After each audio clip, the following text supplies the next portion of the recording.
Bulletin में खुशामदीद। सबसे पहले आपको बताएंगे ताहयात नाअहली की सजाएं। सदर सुप्रीम कोर्ट बार ने ताहयात नाअहली के खिलाफ आईनी दरखास्त दायर कर दी, मौक़िफ़ इख्तियार किया। ताहयात नाअहली का इतलाक सिर्फ इंतखाबी तनाज़ात में इस्तेमाल किया जाए। आर्टिकल 184 की शिक 3 का हवाला दिया और कहा कि अदालती फैसले के खिलाफ अपील का हक नहीं मिलता जो इंसाफ के उसूलों के मनाफी है। मजीद जानते हैं, जुल्करनैन इकबाल हमारे साथ मौजूद हैं। जुल्करनैन इकबाल, अब से कुछ देर कबल भी हम इस हवाले से बात कर रहे थे। जिन नाजरीन ने हमें अभी ज्वाइन किया है उनको तफसीलन आगाह कीजिए। देखिए, सुप्रीम कोर्ट बार के सदर एहसन बोन ने जैसे ऐलान किया था पहले, उसके बाद अब ये दरखास्त बाज़ाब्ता तौर पर दायर भी कर दी गई है सुप्रीम कोर्ट ऑफ पाकिस्तान में, जिसमें मौक़िफ़ ये इख्तियार किया गया है कि आर्टिकल 621 के तहत जो नाअहली है वो ताहयात नहीं होनी चाहिए। और इसमें मरकज़ी जो उनका नुक्ता है वो ये है कि 184(3) में बिलखुसूस सुप्रीम कोर्ट ऑफ पाकिस्तान को ऐसे किसी भी फैसले को देने से इज्तनाब करना चाहिए, क्योंकि आर्टिकल 184(3) में ये आइनी दरखास्त हो या फिर ये सो मोटो की कोई कार्रवाई हो, इसमें अपील का हक नहीं होता और जिसके खिलाफ भी फैसला आएगा उसके खिलाफ कोई अपील का हक नहीं होगा। नज़रसानी का दायरा पहले ही बहुत महदूद होता है, उसमें अदालत बहुत कम होता है कि अपने फैसले को तब्दील करे। इसलिए ये बुनियादी हकूक़ की खिलाफ वर्जी होगी कि किसी को बगैर ट्रायल के ताहयात नाअहल करार दे दिया जाए।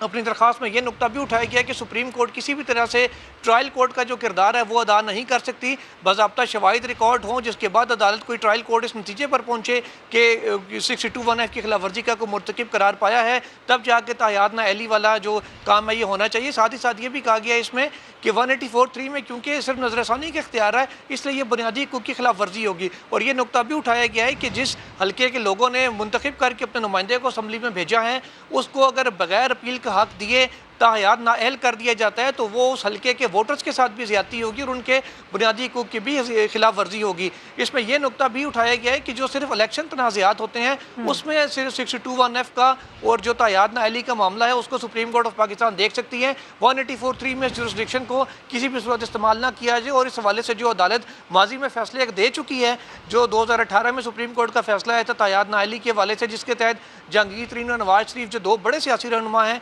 दोनों पार्लिमानी सियासत से हमेशा के लिए बाहर हो गए थे, उसको भी साथ ही साथ रिकॉल करने की यानी कि उसको वापस लेने की इस्तदाई दरखास्त में की गई है। अच्छा जी जुल्करनैन, आपसे ये भी जानेंगे कि आपने नवाज शरीफ और जहांगीर तरीन के केस का हवाला दिया। जब नाअहली ताहयात नाअहली की बात आती है तो ये एक बड़े दो सियासी रहनुमा हमने देखा कि ताहयात नाअहली इनकी हुई, नवाज शरीफ की नाअहली हुई इकामे के मामले पर, जबकि ये जो दरखास्त दायर की गई है इसमें ताहयात नाअहली के खिलाफ जो दरखास्तें हैं वो ये कह रहे हैं कि इनको लिमिटेड किया जाए इंतखाबी तनाज़ात से मुतालिक। इसको ज़रा आप एक्सप्लेन कीजिएगा। देखिए, बेसिकली तो ये था कि जो नवाज शरीफ की भी नाअहली हुई थी वो 184(3) के तहत हुई थी। सुप्रीम कोर्ट ने 184(3) में जो आइनी दरखास्तें थी PTI की, शेख रशीद की, जमात इस्लामी की और दीगर जो 4 दरखास्तें थी, उनमें नवाज शरीफ को 184(3) की जुरिस्डिक्शन इस्तेमाल करते हुए नाअहल किया। तो कहा था कि क्योंकि उनका वो इकामा होल्डर हैं और उन्होंने अपने बेटे से जो तनख्वाह थी उनकी ड्यू थी वो ली या नहीं ली वो एक अलग बात है, लेकिन कोर्ट ने यह कहा कि क्योंकि वो इनका असासा बनती थी जो जाहिर नहीं की, इसलिए वो असासा छुपाने पर 184(3) में उनको नाअहल किया गया था, जिसके खिलाफ अपील का हक नहीं था। जो सबसे बुनियादी नुकता इसमें उठाया गया है वो अपील के हक ना होने का है 184(3) में। तो 184(3) में ही जहांगीर तरीन की भी नाअहली हुई थी। बाकी जो जितने भी लोग आज तक सुप्रीम कोर्ट से डिस्क्वालीफाई होते रहे हैं वो 184(3) में नहीं आए थे। 184(3) में ये दो बड़ी थी नाअहलियाँ जो हुई थी। बाकी जाली डिग्री पे भी सुप्रीम कोर्ट ने 184(3) में लोगों को नाअहल करार दिया था। कई लोग उसमें ताहयात अब भी नाअहल हैं, जैसे काफले की समीना खबर हयात हैं, वो भी अब तक डिस्क्वालीफाइड हैं 2012 से लेकर अब तक। जी अच्छा जुल्करनैन, जानना ये चाह रहे हैं, यकीनी तौर पे आपकी एक्सपर्ट से भी बात हुई होगी, जो आसपास एक्सपर्ट्स हैं वो क्या कह रहे हैं इस दरख्वास्त के हवाले से, वो किस तरह से देख रहे हैं, कितनी अहमियत की हामिल है ये दरख्वास्त, क्या इस पर फैसला कोई आ सकता है, बड़ा फैसला, या ये मुस्तरद हो सकती है? देखिए, जो प्रोसीजर है वो तो यही है कि जब किसी भी मामले पे सुप्रीम कोर्ट का एक फ़ैसला आ जाए, फिर उसके खिलाफ नजरसानी दरखास्त आके वो भी खारिज हो जाए, उसके बाद तो कोई लीगल रेमेडी बचती नहीं है। तो फिर अब प्रोसीजर यही होगा, जैसे रजिस्ट्रार ऑफिस में जमा हुई है इसका जायज़ा लिया जाएगा और कभी इम्कान है कि उसके ऊपर ऑब्जेक्शंस लगा दिए जाएँ कि नंबर 1 इस मामले पर सुप्रीम कोर्ट पहले अपना ओपिनियन दे चुकी है, दूसरा ये कि किसी मुतलका फोरम से भी बराह रास्त कोई रुजू नहीं किया गया, कोई पार्लियामेंट से जाके आइन में तरमीम नहीं करवाएगी, क्योंकि सुप्रीम कोर्ट ने अपने फैसले में ये गुंजाइश जरूर छोड़ी थी कि पार्लियामेंट चाहे तो 62(1)F में जिस तरह 63(1)G में तरमीम की गई थी, तो इन्हें अदालत के केसेस में उस हवाले से कि जो वो नाअहली होगी वो 5 साल के लिए होगी, 621F को नहीं छोड़ा गया था। इस मामले पर अगर पार्लियामेंट चाहे तो तरमीम कर सकती है। सबसे पहले तो इसके ऊपर जो इम्कानात यही हैं, प्रोसीजर के तहत रजिस्ट्रार के एतराज़ात लगेंगे, फिर इन चैम्बर अपीलें होंगी और बहुत कम इस मामले में इम्कान है कि इसके ऊपर कोई बड़ा फैसला आ सकता है। बज़ाहिर तो यही सूरत हाल है, बाकी अदालत जो अभी तो ये दरखास्त दायर हुई है, ये काबिल समात है या नहीं, इस पर फैसला होगा और आगे का जो प्रोसीजर है वो भी आपने बताया। लेकिन इस पर जो माहिर कानून है उनकी राय भी अब सामने आना शुरू हो गई है। माहिर कानून बैरिस्टर अली जफर कहते हैं सुप्रीम कोर्ट बार की दायर की गई दरखास्त की कोई अहमियत नहीं है, ये मुस्तरद होगी। समा से गुफ्तगू में उन्होंने कहा कि आइन में वाजे है कि ताहयात नाअहली होगी। सुप्रीम कोर्ट कह चुकी है कि आइन में तब्दीली पार्लियामेंट का काम है, ताहयात नाअहली खत्म करने के लिए तरमीम पार्लियामेंट में लानी होगी। दरखास्त का मेन प्लेयर है जो दरखास्त में लिखा है या कोशिश की गई है कहने की, वो ये है कि अगर आप डिस्क्वालीफाई हो जाएं आर्टिकल 62 के अंदर तो आप ताहयात डिस्क्वालिफिकेशन नहीं होनी चाहिए। तो मेरी नज़र में ये दरखास्त की कोई अहमियत नहीं है, वो इसलिए कि इस दरखास्त में डिसमिस होना ही होना है। इसके ऊपर पहले सुप्रीम कोर्ट ने फुल लार्जर बेंच में बहुत अर्सा पहले पूरी बहसें सुन के सब हर तरफ से एविडेंस लेके तो ये फैसला किया था कि आइन में चूंकि कोई ऐसी जिक्र नहीं किया हुआ इसको किसी लिमिटेड टाइम के लिए डिस्क्वालिफिकेशन होगी, इसलिए आइन में बड़ा वाज़े तौर पे ये क्लियर है कि ये ताहयात ही डिस्क्वालिफिकेशन होगी। और सुप्रीम कोर्ट ने ये कहा था कि ये आइन में तब्दीली करना हमारा काम नहीं है, ये पार्लियामेंट का ही काम है। अगर पार्लियामेंट चाहता है कि कोई डिस्क्वालिफिकेशन ताहयात ना हो, उसे कम हो, तो फिर वो पार्लियामेंट ही आइन में तरमीम कर सकता है, हमारे पास ये कोई इख्तियार नहीं।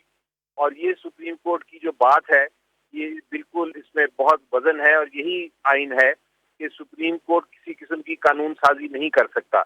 कानून साजी करना, आइन में तरमीम लाना, ये पार्लियामेंट का ही काम है। इसलिए ये दरख्वास्त जो दी गई है, अगर सुप्रीम कोर्ट बार ने ये दरख्वास्त दी है तो उनको चाहिए था कि ये पार्लियामेंट को दरख्वास्त देते, कमेटी में लेके आते मामला, तो हम इसको देखते और देख के फिर फैसला करते कि आइन में ज़रूरत है या नहीं। माहिर कानून बैरिस्टर अली जफर हमारे साथ थे, समा से गुफ्तगू कर रहे थे। उन्होंने इस बात को वाजे किया है कि ताहयात नाअहली होगी। सुप्रीम कोर्ट कह चुकी है कि आइन में तब्दीली पार्लियामेंट का काम है, ताहयात नाअहली ख़त्म करने के लिए तरमीम पार्लियामेंट में लानी होगी। और इससे कबल जब हम अपने पैनल से बात कर रहे थे तो भी यही बात सामने आई थी, यही कहा गया था कि पार्लियामेंट में लानी होगी, सुप्रीम कोर्ट बार की दरख्वास्त मुस्तरद होगी। माहिर कानून की जानिब से अब तक का जो मौक़िफ़ है वो ये सामने आया है। इस तमाम तर मामले पर रिपोर्ट कर रहे थे जुल्करनैन इकबाल हमारे साथ थे, बहुत शुक्रिया। और अब आपको बताएं कि वज़ीर आला सिंध का एमक्यूएम रहनुमा अमीनुल हक को टेलीफोन कराची वाक़े पर दुख का इजहार किया। कहा इस किस्म के वाक़यात किसी सूरत नहीं होने चाहिए। अगर कोई जाम बहक हुआ है तो पोस्टमार्टम कराने पर मौत का सबब सामने आ जाएगा। वज़ीर आला सिंध ने आईजी सिंध और कमिश्नर कराची को बुलाया है। सेक्रेटरी दाखिला को तहकीकाती कमेटी कायम करने की हिदायत की। कहा शहर का अमन हुकूमत की जिम्मेदारी है।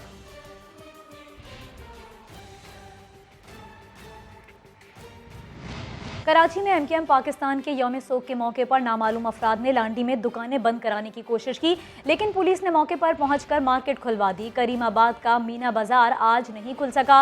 लांडी बाबर मार्केट और अतराफ में नामालूम अफराद ने दुकानें बंद कराने की कोशिश की थी। उधर करीमाबाद के मीना बाजार के ताजिरों ने आज दुकानें नहीं खोली। ताजिरों का कहना था कि गुज़िश्ता रात नामालूम अफराद ने दुकानें अपनी जिम्मेदारी पर खोलने की धमकी दी थी।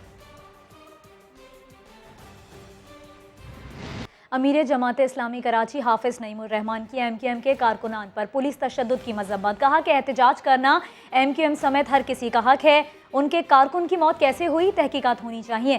कराची शहर अब हड़तालों की सियासत और दुकानें बंद कराने का मुतहम्मिल नहीं हो सकता। तशद्दुद तो किसी सूरत में सही नहीं कह सकते हम। हुकूमत को अक्लमंदी का मुजाहरा ये था। वो जो असलम जिनकी जान चली गई, अल्लाह ताला उनको शहादत का दर्जा दे। अगर उनका दिल का दौरा पड़ा है तो क्यों पड़ा है, उस मुजाहरे में वो थे नहीं थे, सीसी फिटिंग की फुटेज सारी मौजूद है। पोस्टमार्टम करने का फैसला हुआ या नहीं हुआ, ये सब बातें हैं जो हुकूमत का मामला है। और एमक्यूएम को भी चाहिए कि वो बिल्कुल वाज़े तौर पर उस पोजीशन को क्लियर कर दे कि वो वहाँ मौजूद थे और उन पर इस तरह से तशद्दुद हुआ और इसकी वजह से वो जाँ बाग हो गए। किसी भी इस अमल को बुनियाद बनाकर जलाओ गिराओ की सियासत को दोबारा शुरू करना, पार्टी की बुनियाद के ऊपर हड़तालें करना, बाजारों को बंद करवाना, दुकानों को बंद करवाना, शहर इसका मुतामिल नहीं हो सकता। और एमक्यूएम पाकिस्तान के कारकुन असलम की नमाज जनाजा अब से कुछ देर बाद अदा की जाएगी।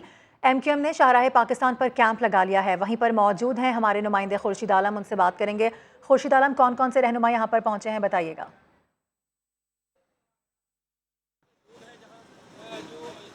देखिए, एमक्यूएम के कन्वीनर डॉक्टर खालिद मकबूल सिद्दीकी, वफाकी वजीर अमीनुल हक समेत राब्ता कमेटी के दीगर जिम्मेदारान और अरकान असम्बली यहाँ पर पहुँच चुके हैं। मरहूम असलम साहब की मैयत अब से थोड़ी देर के बाद शहर पाकिस्तान नसीराबाद पहुँचने वाली है। अवामी नेशनल पार्टी, मुस्लिम लीग नून, उनका वफ़द भी यहाँ पर पहुँचा है और तवक्को है कि दीगर सियासी मजहबी जमातों के रहनुमा भी यहाँ शहर पाकिस्तान पहुँचेंगे।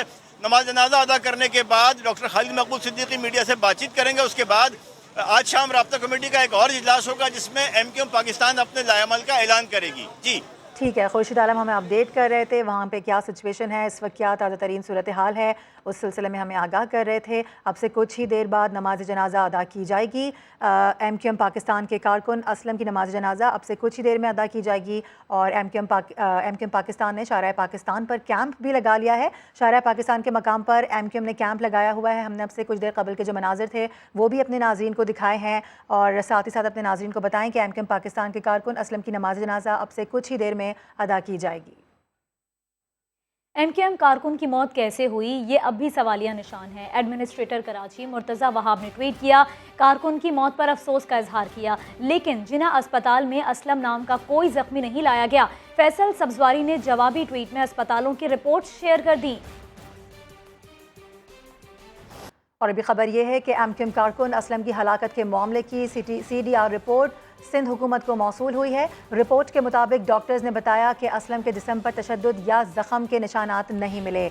ज़राए का कहना है कि CDR रिपोर्ट के मुताबिक असलम शाम 6:50 से 7:50 तक कराची प्रेस क्लब और कोस्ट गार्ड्स के पास थे। 7:50 के बाद असलम FB एरिया की तरफ चले गए। पुलिस और मुजाहिरीन में झड़पें 5:30 से 6:10 तक हुई। असलम 2 घंटे 40 मिनट बाद Karachi institute of heart disease federal B area गए। सिंध हुकूमत को भेजी गई रिपोर्ट के मुताबिक डॉक्टर ने पुलिस को बताया कि असलम को अचानक दिल का दौरा पड़ा, जिसके बाद उन्हें NICVD मुंतकिल किया गया।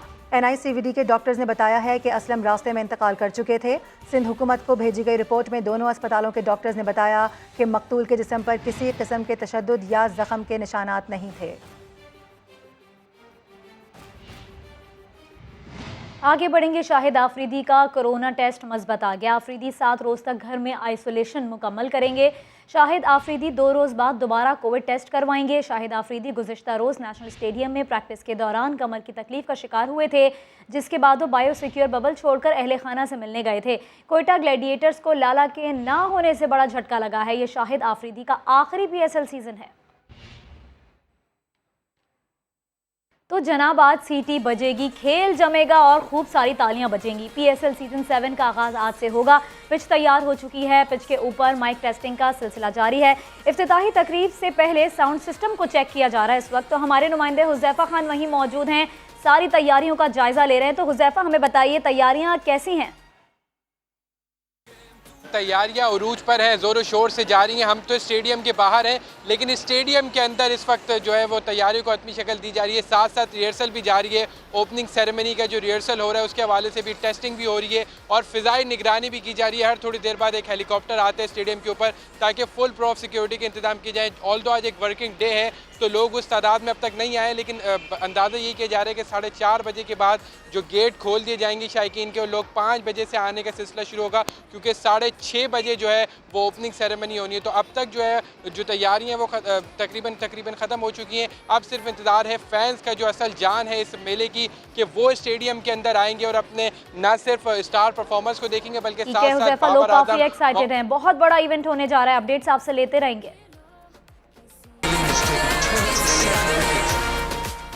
पाकिस्तान सुपर लीग के लिए नेशनल स्टेडियम में तमाम तैयारियां मुकम्मल कर ली गई हैं। ग्राउंड का इंतजाम पाक फौज ने संभाल रखा है। रेंजर्स और पुलिस तैनात है। मजमूई तौर पर पुलिस के 5,650 एहलकार ड्यूटी दे रहे हैं। स्पेशल सिक्योरिटी यूनिट के 1200 कमांडो समेत 1700 एहलकार तैनात रहेंगे। ट्रैफिक पुलिस के 1500, स्पेशल ब्रांच के 500 एहलकार फ़राइज़ अंजाम दे रहे हैं।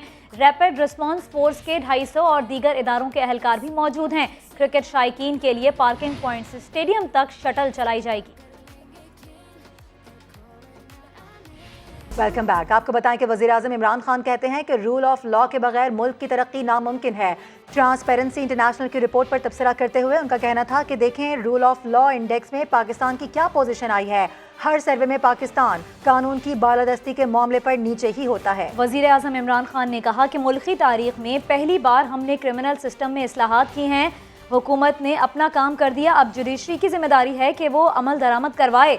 रियासत मदीना में पहले 5 साल 2 कामों पर तवज्जो दी गई, एक रूल ऑफ लॉ और दूसरा फलाही रियासत का काम। खुशहाली इन 2 चीज़ों के बगैर मुमकिन नहीं।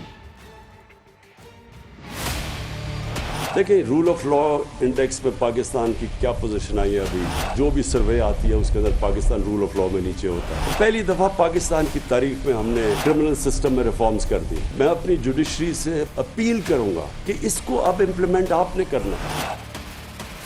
हमने तो अपना आप काम कर दिया, आपके ऊपर है। स्विट्जरलैंड देख लें कि रूल ऑफ लॉ इंडेक्स के अंदर जो मुल्क सबसे ऊपर है वो स्विट्जरलैंड। 99% पॉइंट्स मिले रूल ऑफ लॉ के अंदर, क्योंकि वहाँ रूल ऑफ लॉ है। वहाँ कोई कब्जा ग्रुप नहीं आपको मिलता। चीफ मिनिस्टर के चपरासी के अकाउंट में 4 अरब रुपया नहीं आ जाता। कोई जाके लंदन बैठ के और अरबों रुपए की प्रॉपर्टीज में और फिर उसको फूल फेंक रहे हैं लोग। हमारे लिए ये मिसाल है। अगर किसी का ख्याल है कि मुल्क तरक्की कर सकता है रूल ऑफ लॉ के बगैर, वो शायद कोई फैंटेसी वर्ल्ड में तो ऐसे हो जाए। लेकिन मदीना की रियासत में पहले 5 साल 2 चीजें स्टैब्लिश कर दी उन्होंने। पहले उन्होंने फलाई रियासत कायम की और फिर वो इंसाफ कायम किया।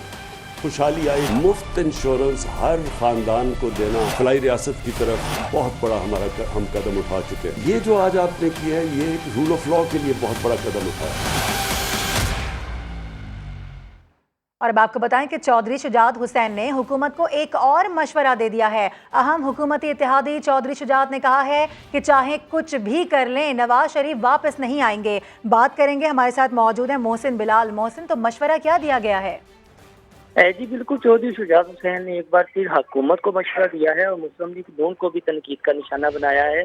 चौधरी शुजात का कहना है कि कुछ भी कर लिया जाए, जो नवाज शरीफ हैं वो वापस आने वाले नहीं, और जो उनकी वापसी की बातें उन्हीं की जमात से कर रहे हैं वो तो खुद वजीर आज़म बनने के ख्वाहिशमंद है। इसके अलावा चौधरी शुजात हुसैन का ये भी कहना है कि हुकूमत को नवाज शरीफ के हवाले से जो इश्यूज हैं इसको छोड़कर महंगाई की जानिब तवज्जो देनी चाहिए। उतने पैसे नवाज शरीफ लूट कर नहीं लेंगे जितने पैसे उनके वापस लाने पर खर्च किए जा रहे हैं। ये बातें बात की हैं, सिर्फ तवज्जो महंगाई कम करने की जानिब देनी चाहिए। जी ठीक है, तफसीलात के लिए आपका शुक्रिया।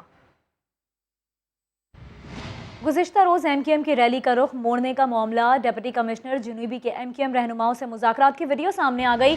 बात करेंगे, हमारे नुमाइंदे संजय साधवानी हमारे साथ हैं। संजय, क्या देखा जा सकता है वीडियो में?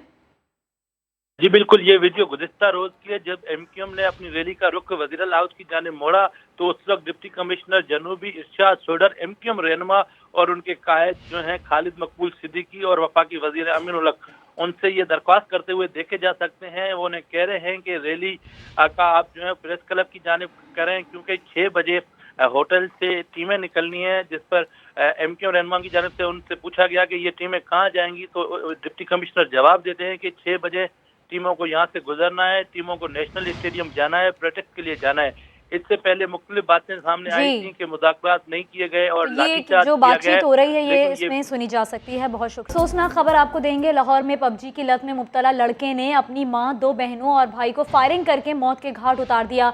दौरान तफ्तीश मुलजिम ने सब उगल दिया। हमारे नुमाइंदे जहांगीर खान इस वक्त SP इन्वेस्टिगेशन के दफ्तर में मौजूद हैं। क्या हकाइक सामने आ सके हैं, उनसे जानते हैं। जी जहांगीर, बताइए।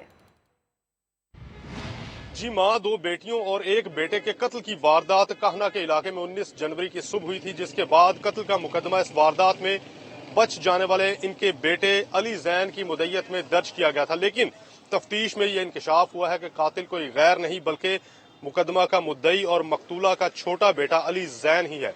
पुलिस का यह कहना है कि इब्तदाई तफ्तीश में यह इंकशाफ हुआ है कि अली जैन एक वीडियो गेम खेलता था और नफ्सियाती मसाइल का शिकार था। इसने ही अपनी वालदा, भाई और 2 बहनों को फायरिंग करके कत्ल किया है। पुलिस ने मुलजिम को हिरासत में ले लिया है। मजीद इससे अभी तफ्तीश जारी है। आला कत्ल वो पिस्तौल जिसने इसने अपनी वालदा, 2 बहनों जन्नत फातिमा, नूर फातिमा और भाई तैमूर सुल्तान को फायरिंग करके कत्ल किया था, वो भी इससे बरामद कर लिया गया। अली जैन जो कि मुलजिम है, जो कि प्राइम सस्पेक्ट भी था और अब मुलजिम है, इसने पुलिस हिरासत में अपने जुर्म का एतराफ भी कर लिया है। ये जानने की कोशिश की जा रही है कि कत्ल की इस वारदात में मुलजिम की मुआवनत किसने की और इसने असलहा जो है वो किससे लिया। तफ्तीश मुकम्मल होने के बाद इन तमाम सवालों के जवाब और मुहर्रिकात सामने लाए जाएंगे। जी ठीक है, जहांगीर हमें अपडेट कर रहे थे और इस मामले पर एसपी इन्वेस्टिगेशन अम्मारा शराजी ने समाज से गुफ्तगू की है, वो भी दिखाते हैं। हमें बड़ा एक अफसोसनाक वाक़या पेश आया जिसमें एक ही फैमिली के 4 अफराद जो हैं कत्ल कर दिए गए।